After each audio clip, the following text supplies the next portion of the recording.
Hi and welcome. What I'm going to show you how to do is something very simple. I'm going to show you how to download a zipped file. I know this is a zip file because one, I put it up there, and two, it says it right there.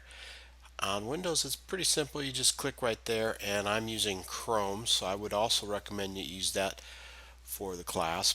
And you notice that I've got a little link right here. And what I have to do is to click on it, and it will open it up inside the compressed folder.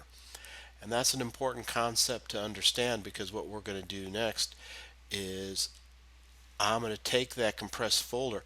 I can use the extract and extract all, and then it will place it where somewhere in the downloads folder, or I can just click and drag it right here onto the desktop, which is a pretty easy way of doing it for Windows. Now you might think that this is kind of complex for the Mac, but it's actually easier.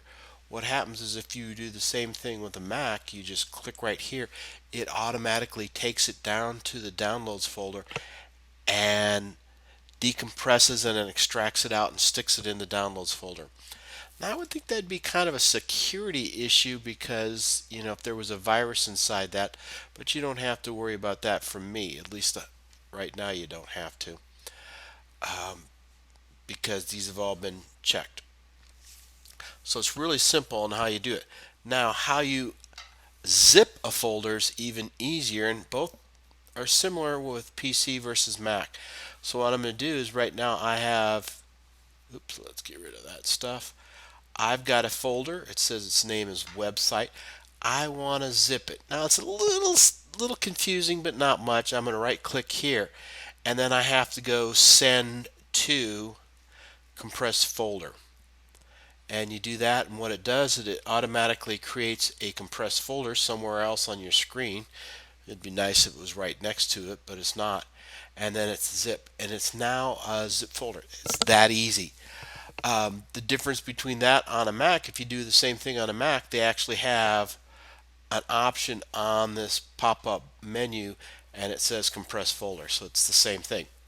Now, the most important thing you got to remember about a zipped folder is you will see all the files, but the links inside that zip folder will no longer work.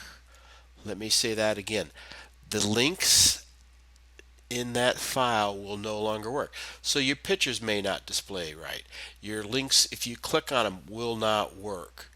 And that's why it doesn't work properly. So if I come into here and I've got a picture right there, it works. But if I do the same thing inside a zip folder, you double click on the zip, you double click on the website inside the zip, I double click on template, and notice it's broken. That's because it doesn't know how to handle the links. So don't worry. If it worked before, once you zip it, it will still work. Thank you, and that's how to zip and unzip a folder or any kind of file. If the file gets too big, you want to zip it. But nowadays, most files are pictures that are any length and size. You don't need to do that. So good luck.